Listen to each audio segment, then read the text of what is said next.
ദൃശ്യം, നിങ്ങളുടെ വാർത്തകൾ നിങ്ങളുടെ ഭാഷയിൽ. കേരളത്തിന്റെ മനസ്സിൽ ഭയം വിതറുന്ന ഒരു സ്ഥലമുണ്ട്, ഒരു വളവ്. അവിടെ സമയം നിൽക്കുന്നത് പോലെ തോന്നും. അവിടെ നിന്നും പലരും തിരിഞ്ഞു നോക്കാതെ ഓടിപ്പോയിട്ടുണ്ട്. ആ വളവ്, അതാണ് സുമതി വളവ്.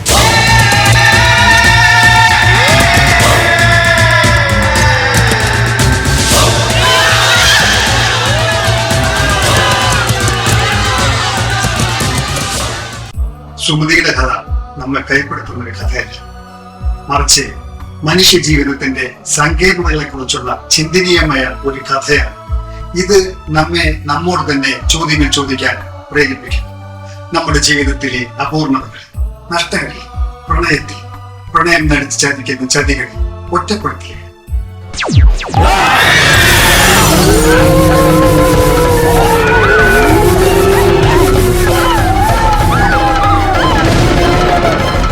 നാടിന്റെ നാടിയായ കാടും കാടിന്റെ ഹൃദയമായ ഗ്രാമവും. സുമതി വളവ്, ഒരു ഭീതിജനകമായ അന്വേഷണം.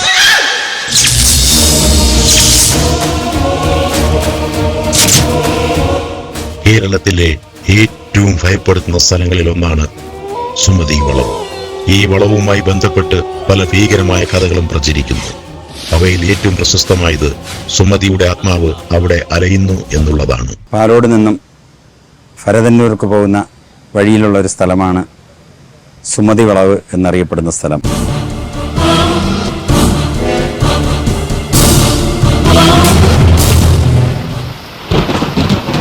ഇരുട്ടും മഴയും കൊണ്ട് മൂടപ്പെട്ട ഒരു രാത്രി. വനത്തിലൂടെ പാഞ്ഞെഴുതുന്ന ഒരു റോഡ്. അതിലൂടെ ഒരു വാഹനം കടന്നു പോകുന്നു. ഡ്രൈവർ ഭയത്തോടെ വളവിലെത്തുന്നു. അവിടെ ഇരുട്ടിന്റെ ആഴങ്ങളിൽ നിന്ന് ഒരു പുഞ്ചിരി, ഒരു വെളുത്ത നിഴൽ, മനുഷ്യനല്ലാത്ത ഒരു നോട്ടം അയാളെ നോക്കി. പുഞ്ചിരിക്കുന്നതായി അയാൾക്ക് തോന്നി. അയാൾ ഭയന്നു പറച്ചു. അതാണ് സുമതി വളവ്.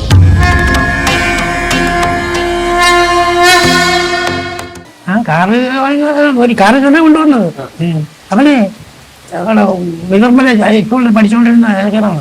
ഒരു കുടലിനകത്തിട്ടാണ് ഈ സംഗതി നടന്നത്. പേടിച്ച് ഒരു കളഞ്ഞിട്ട് പോയി ഓടി. ചത്ത് തല അറുത്ത് കളഞ്ഞു. ഒരു ശാപം പോലെ പകർന്നു നൽകപ്പെടുന്ന ഭയത്തിന്റെ തറവാട് സുമതി വളവ്. ഒരു പേരിൽ മറഞ്ഞിരിക്കുന്ന നിഗൂഢത. 63 വർഷങ്ങൾക്ക് മുമ്പ് സുമതി എന്ന ഒരു സുന്ദരിയായ സ്ത്രീ ഒരു വീട്ടിൽ ജോലിക്ക് നിൽക്കുന്ന സമയം ആ വീട്ടിലെ രത്നാകരൻ എന്ന് പറയുന്ന ഒരാളുമായി സ്നേഹത്തിലാകുകയും അവർ ഈ അടുപ്പത്തിലായത് കാരണം രത്നാകരനോട് വിവാഹം കഴിക്കാൻ ആവശ്യപ്പെടുകയും ചെയ്തു.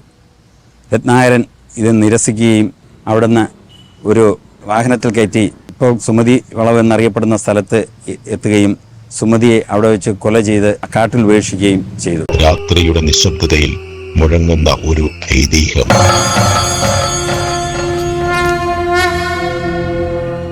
സുമതി വളവ് ഒരു പേരിൽ മാത്രമല്ല, ഭയത്തിന്റെയും ദുരൂഹതയുടെയും ഒരു പ്രതീകമായി മാറിയിരിക്കുന്നു സ്ഥലം. പലർക്കും ഈ വളവ് ഒരു പേടി സ്വപ്നമാണ്. ഈ വളവിലെ സുമതിയുടെ കഥ പലരുടെയും ഉറക്കം കെടുത്തിയിട്ടുണ്ട്.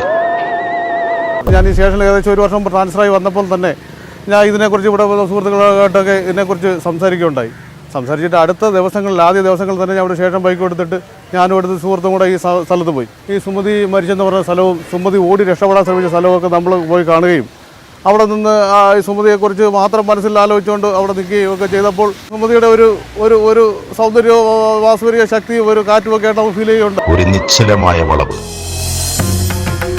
പച്ചപ്പുല്ലുകൾ പിരിഞ്ഞു നിൽക്കുന്ന സുന്ദരമായ കാഴ്ച. എന്നാൽ ഈ വളവിനെ കുറിച്ച് നാട്ടുകാർക്ക് ഒരു ഭയമുണ്ടായിരുന്നു. കാരണം ഈ വളവ് അനേകം ദുരൂഹതകളുടെയും ദുരന്തങ്ങളുടെയും സാക്ഷിയായിരുന്നു. അതിലൊന്നാണ് സുമതിയുടെ കഥ. 10-65 കൊല്ലത്തിന് മുമ്പുള്ളൊരു കഥയാണ്. വെഞ്ഞാറമൂട്ടിയിൽ നിന്നാണ് ഈ സുമതിയെ കൊണ്ടുവരുന്നത്. കൊണ്ടുവന്ന് അന്ന് ഇത് ഭയങ്കരപ്പെട്ട വനമാണ്. ആനയും ഇതൊക്കെ ഉള്ള സ്ഥലമായിരുന്നു. റോഡിൻ്റെ മറു സൈഡാണ്. ഇവിടെ കൊണ്ടുവന്നിട്ട് ഒരു മരത്തിലോട് ഇങ്ങനെ ചേർത്ത് നിർത്തി. അവർക്ക് മുടി ഒരുപാടുള്ള ഒരു സ്ത്രീയായിരുന്നു. മുടി 2 സൈഡിലോട്ട് ഇങ്ങനെ വലിച്ച് കെട്ടി ബാക്കിലോട്ട് കെട്ടിയിട്ട് കഴുത്തറുത്താണ് കൊല്ലുന്നത്. അപ്പോൾ അവർ ഒരു 8-9 മാസം ഗർഭിണിയാണ്, പൂർണ്ണ ഗർഭിണിയായിരുന്നു. അപ്പോൾ അങ്ങനെ ആണ് അതിൻ്റെ ഒരു ചരിത്രം. പിന്നെ അത് കഴിഞ്ഞ ശേഷം ഇതിൽ നടന്നു പോകുന്നവർക്കും അന്നൊക്കെ വണ്ടി വളരെ കുറവാണ്, ഭൂരിപക്ഷമൊക്കെ നടന്നൊക്കെ പോണൊരു കാലഘട്ടമാണ്. അപ്പോൾ ഈ റോഡിൻ്റെ സൈഡിലും ഇങ്ങനെ ആളുകൾക്ക് വലിയൊരു പേടി സ്വപ്നമായിട്ടും ഉള്ളൊരു സമയമുണ്ടായിരുന്നു. ഒരുമാതിരിപ്പെട്ടവരൊക്കെ ഇപ്പോഴും ഇത് കാണുന്നുണ്ട്. ഈ ഒറ്റയ്ക്ക് ബൈക്കിലൊക്കെ വരുന്നവരും നടന്നു പോകുന്നവരുമൊക്കെ ഇങ്ങനെ ഒരു ഇതായിട്ട് കാണുന്നുണ്ട്. നമ്മൾ അവിടെ പാലോട് നിന്ന് ഇങ്ങോട്ട് വരുമ്പം വലത് സൈഡാണ് ഒരു പൊയ്യയുണ്ട്, ചാല്. ആ ചാലിൻ്റെ താഴേറ്റമാണ് ഈ സംഭവം നടക്കുന്നത്. 10-11 മണിയോടും കൂടെയൊക്കെ ഭയങ്കരപ്പെട്ട അലർച്ച ഈ കൊച്ചിനെ താരാട്ടുന്നത്. ഇന്ന് സുമതിയുടെ കഥ കാലങ്ങളായി പറഞ്ഞു പോരുന്ന ഒരു ഐതിഹ്യമായി മാറി. അതിന്റെ സത്യം അറിയാൻ ആരും ശ്രമിച്ചിട്ടില്ല. ഈ നിഗൂഢമായ സംഭവം ദൃശ്യം ചാനലിന്റെ ശ്രദ്ധയാകർഷിച്ചു. സുമതിയുടെ കഥയ്ക്ക് പിന്നിൽ എന്ത് സത്യമുണ്ട്? ഒരു പ്രേതകഥയാണോ ഇത്, അതോ യാഥാർത്ഥ്യമാണോ? ഈ ചോദ്യങ്ങൾക്ക് ഉത്തരം തേടിയുള്ള ഒരു അന്വേഷണം ഞങ്ങൾ ആരംഭിച്ചു.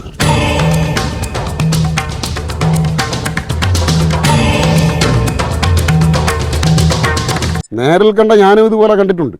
ഞാനും ഇതുപോലെ ഞാൻ ഇങ്ങനെ അന്നൊന്നും ഈ വണ്ടിയൊന്നുമില്ല, എപ്പോഴും വണ്ടിയില്ല. ഇങ്ങനെ നടന്നു വരുന്ന സന്ധ്യാസമയത്തൊക്കെ നമ്മൾ വരുമ്പോൾ പേടിച്ചിട്ടുണ്ട്. ഈ വലിയൊരു പ്രകൃതി ഒരു രൂപത്തിലൊക്കെ നമ്മളെ മുമ്പൊക്കെ വന്ന് ചാടി. ഈ ഊരിലുള്ളവരും ഒരുമാതിരിപ്പെട്ടവരൊക്കെ പേടിച്ചിട്ടുണ്ട്. സുമതി, ഒരു യുവതി, പ്രണയത്തിന്റെ പേരിൽ തന്റെ ജീവൻ നഷ്ടപ്പെട്ട ഒരു ദുരന്ത നായിക. അങ്ങാടിപ്പുറത്തെ ഒരു നിശബ്ദ വളവ്, സൂര്യപ്രകാശം പോലും ഭയന്ന് ഒളിഞ്ഞിരിക്കുന്ന ഒരു ഇരുണ്ട കോണാണത്. ആ വളവിന്റെ പേരിൽ ഒരു ഐതിഹ്യം, ഒരു ശാപം. സുമതി എന്നൊരു യുവതിയുടെ കണ്ണീരിൽ പൊതിഞ്ഞ കഥ.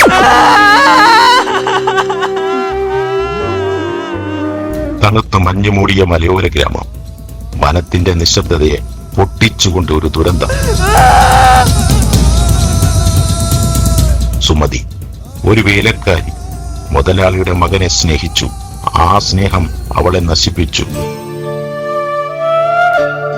പ്രണയത്തിന്റെ പേരിൽ കഴുത്തറുത്തു കൊല്ലപ്പെട്ടു. ഒരു സ്ത്രീയുടെ സ്വപ്നങ്ങൾ, ആഗ്രഹങ്ങൾ എല്ലാം കൊടിയ കൈകളിൽ അവസാനിച്ചു. മലകളും വനങ്ങളും സാക്ഷിയായി നിന്നു.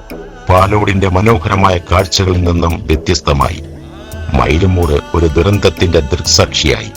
സുമതിയുടെ കണ്ണുകളിൽ നിന്നും വീണ കണ്ണുനീർ മലകളിലെ പച്ചപ്പിനെ കറുപ്പിച്ചു. ഒരു വേലക്കാരിയുടെ സ്നേഹം, ഒരു മുതലാളിയുടെ മകന്റെ വഞ്ചന, ഇവയുടെ സംഗമമായിരുന്നു ഈ കൊലപാതകം. സുമതിയുടെ സ്വപ്നങ്ങൾ പൊട്ടിച്ചുകൊണ്ട് പൊടിയ കൈകൾ അവളെ മണ്ണിലേക്ക് തള്ളിയിട്ടു.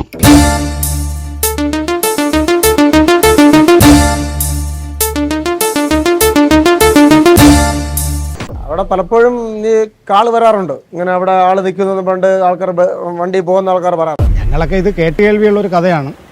സുമതി കുന്നവളവ് ഇത് കഥ നടന്നതാണ്. മയിലുമൂട് ഒരു മലയോര ഗ്രാമം, വനങ്ങളും മലകളും കൊണ്ട് ചുറ്റപ്പെട്ട പ്രകൃതിയുടെ അതിമനോഹരമായ ഒരു കാഴ്ച. എന്നാൽ ഈ ഗ്രാമത്തിന്റെ ശാന്തത തകർത്തുകൊണ്ട് 1953 ജനുവരി 27 ചൊവ്വാഴ്ച രാത്രി 10 മണിക്കൊരു ദുരന്തമുണ്ടായി. സുമതി, ഒരു പേര്, ഒരു ജീവിതം, ഒരു ദുഃഖകഥ. പ്രണയത്തിന്റെ പേരിൽ ജീവനും സ്വപ്നങ്ങളും നഷ്ടപ്പെട്ട ഒരു പെൺകുട്ടി. യുവതിക്കറിയുടെ മോളാണ്. തള്ള ഈ അരിക്കച്ചവടക്കാരിയായിരുന്നു. അതുകൊണ്ട് എനിക്ക് കൂടുതൽ അറിയാം, തള്ളയെ സംബന്ധിച്ചിടത്തോളം കൂടുതൽ അറിയാം. ഈ പെണ്ണ് കണ്ടുപിടിച്ച് പോകുമ്പോഴൊക്കെ കണ്ടിട്ടുണ്ട്.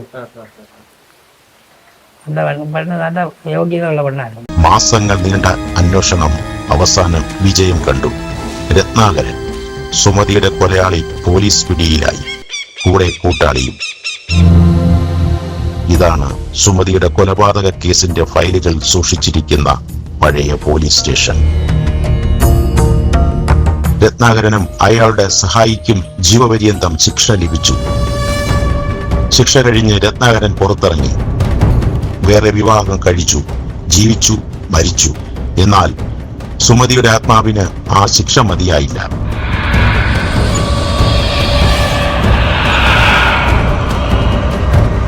അവളുടെ കൊലപാതകം നടന്ന വളവിൽ അവളുടെ ആത്മാവ് പരതി നടക്കുന്നു.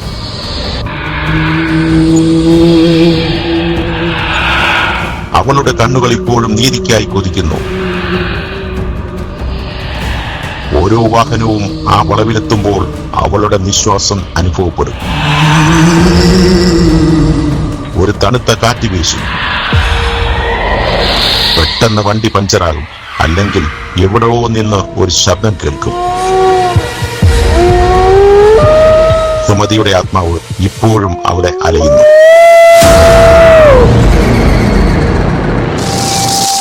ഓരോ ഇലയും വീഴുമ്പോൾ, ഓരോ കാറ്റ് വീശുമ്പോൾ അവളുടെ നിലവിളി, കാട്ടുപൂച്ചകളുടെ കരച്ചിൽ.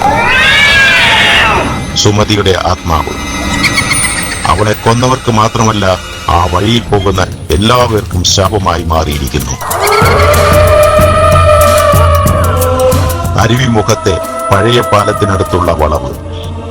സൂര്യാസ്തമയത്തിൽ അത് ഒരു മനോഹര കാഴ്ചയാണെങ്കിലും രാത്രിയിൽ അത് ഭയത്തിന്റെയും നിഗൂഢതയുടെയും താവളമായി മാറും.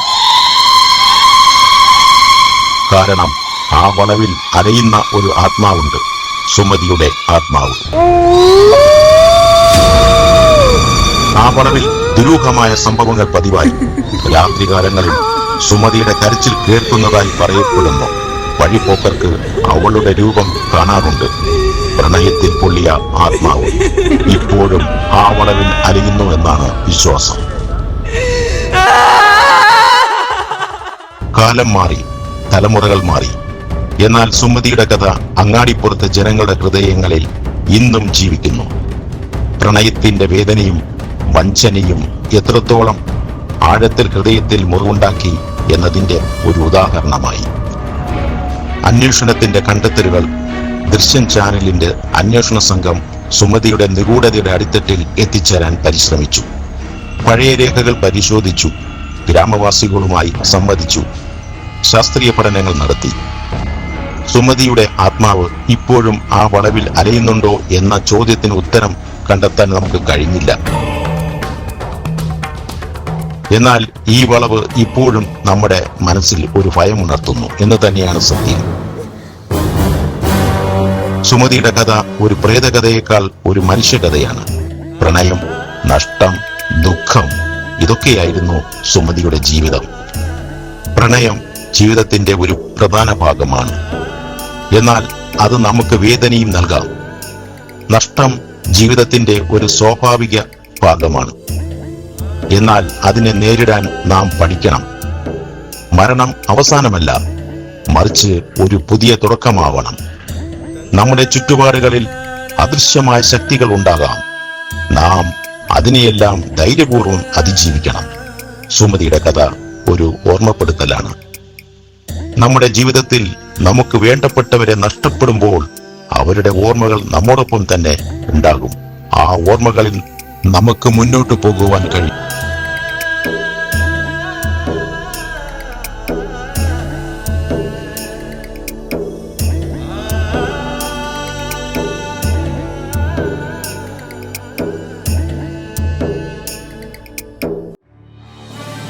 ദൃശ്യം, നിങ്ങളുടെ വാർത്തകൾ നിങ്ങളുടെ ഭാഷയിൽ.